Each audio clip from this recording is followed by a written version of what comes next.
Bem-vindos à Febre Mundial. Hoje falamos da Costa do Marfim, conhecida como os Elefantes, uma das seleções mais emblemáticas de África.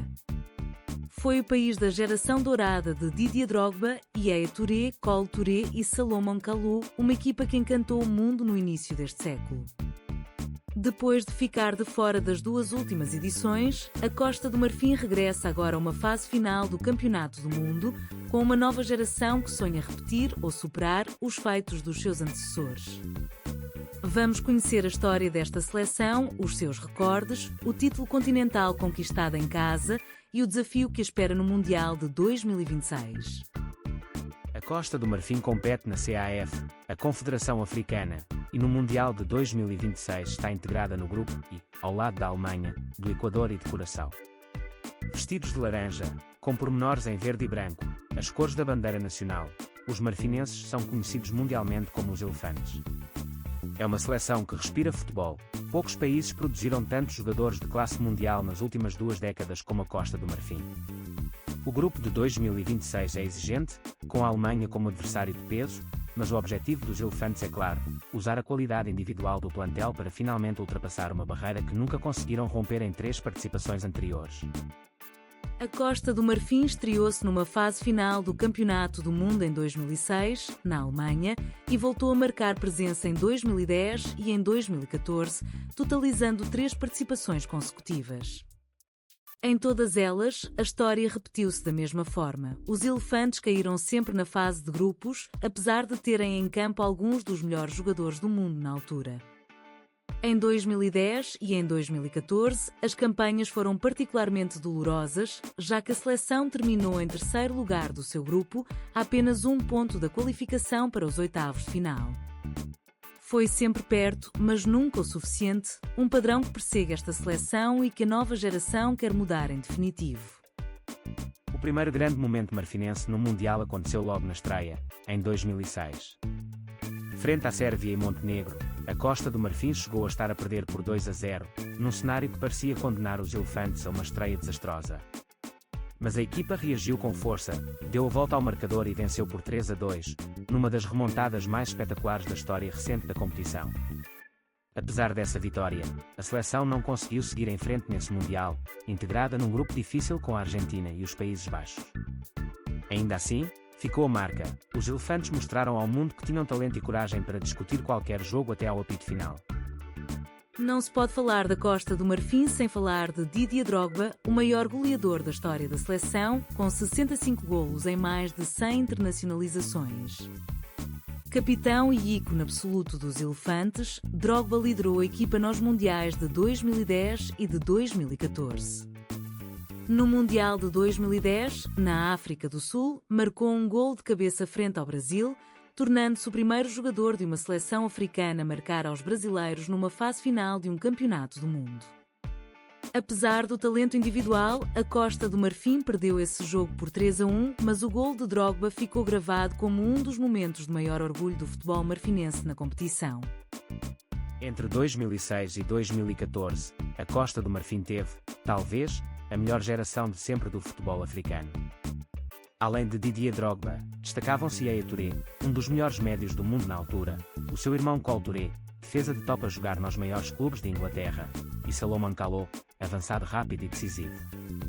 Yaya Touré é, aliás, o jogador com mais jogos disputados pela Costa do Marfim em fases finais de mundiais, com 9 partidas entre as 3 participações.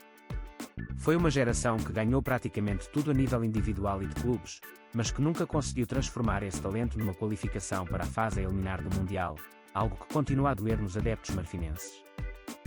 A Costa do Marfim nunca venceu um campeonato do mundo, mas tem 2 títulos de campeã de África bem guardados na sua história. O primeiro foi conquistado em 1992. O segundo, e mais recente, é uma das histórias mais emocionantes do futebol africano. Em 2024, a Costa do Marfim foi anfitriã da Taça das Nações Africanas e, depois de quase ser eliminada na fase de grupos e de trocar de selecionador a meio da prova, conseguiu uma recuperação notável até ao título, vencido em casa, perante o seu povo. Foi um momento de pura redenção e uma injeção de confiança enorme para a seleção que agora se prepara para o Mundial de 2026. A história do título da Taça das Nações Africanas de 2024 merece destaque próprio. A Costa do Marfim, anfitriã da competição, perdeu o segundo jogo da fase de grupos por 4-0 e esteve à beira da eliminação logo na primeira fase, em casa. O selecionador foi despedido a meio do torneio, numa decisão de risco. Mas a equipa, com o apoio de um país inteiro, reergueu-se de forma surpreendente, eliminando adversários de peso jogo após jogo, até chegar à final e conquistar o título frente à Nigéria. Foi descrito como um dos maiores milagres desportivos recentes em África, e mostrou a resiliência de uma seleção que nunca desiste. O caminho da Costa do Marfim até ao Mundial de 2026 foi sólido.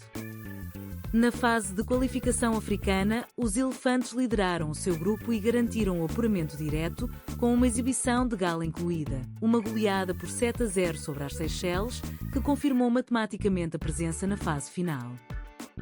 Foi um percurso construído com base numa defesa muito sólida, que sofreu poucos golos ao longo de toda a qualificação e numa nova geração de jogadores a despontar nos grandes campeonatos europeus.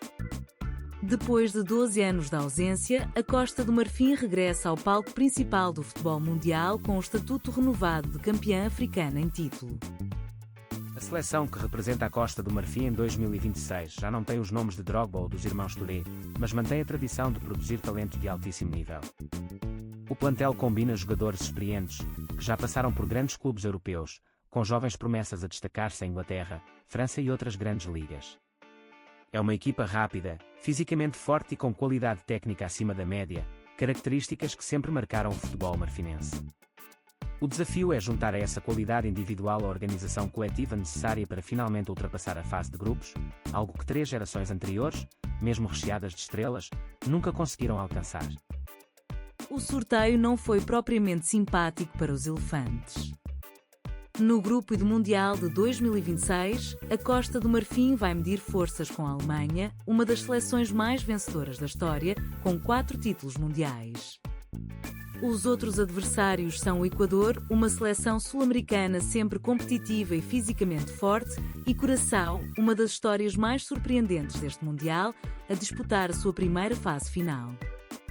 Para a Costa do Marfim, a Alemanha surge como o adversário mais difícil, mas os jogos com o Equador e com o Curaçao são vistos como verdadeiras finais para a ambição marfinense. Vencer essas partidas pode ser a chave para, finalmente, sair da fase de grupos pela primeira vez na história.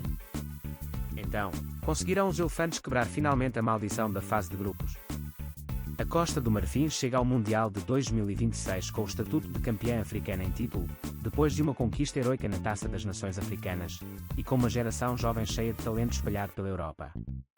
O grupo é difícil, com a Alemanha pelo meio, mas não impossível. Depois de 3 participações em que ficou sempre tão perto, será que desta vez é a boa? Achas que a Costa do Marfim consegue finalmente passar a fase de grupos em 2026? Deixa o teu palpite nos comentários. E subscreva a Febre Mundial. Temos um vídeo para cada uma das 48 seleções. Até já!